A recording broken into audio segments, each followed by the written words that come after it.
അമൃതേശ്വര്यै നമ. അമ്മ ഫ്രാൻസിലും സന്ദർശനം നടത്തുന്നു എന്ന അറിയിപ്പ് അവിടുത്തെ മക്കൾക്ക് കിട്ടിയത് പൊടുന്നനെയാണ്. പെട്ടെന്ന് തന്നെ അവർ വലിയ ഹാളും മറ്റ് സൗകര്യങ്ങളും സംഘടിപ്പിക്കാനായിട്ട് ഓടി നടന്നു. ഒടുവിൽ അവർക്കൊരു വലിയ ഹാൾ കിട്ടി. പക്ഷെ ഹാളും പരിസരവും വൃത്തിയാക്കണം. കഴിഞ്ഞ 1 വർഷമായി അവിടെ ചൂല് കണ്ടിട്ടില്ലെന്ന് തോന്നുന്നു. അമ്മയുടെ മക്കൾ ഹാൾ വൃത്തിയാക്കാൻ ആരംഭിച്ചു. ക്ലീനിങ് നടക്കുന്നതിനിടയിൽ ഹാളിൻ്റെ ഡയറക്ടർ അവിടെ എത്തി.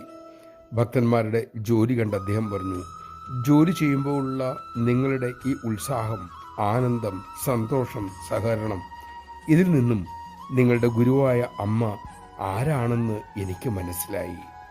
നമഃശിവായ. നമ്മുടെ സ്വഭാവ മഹിമയിലൂടെ വേണം അമ്മയെ ലോകമറിയാൻ. നമുക്കതിനാകട്ടെ. നമ്മുടെ ജീവിതം അമ്മയുടെ സന്ദേശമാക്കി തീർക്കാൻ നമുക്ക് ശ്രമിക്കാം. അതിനുള്ള ശക്തിക്കായി അമ്മയോട് പ്രാർത്ഥിക്കാം.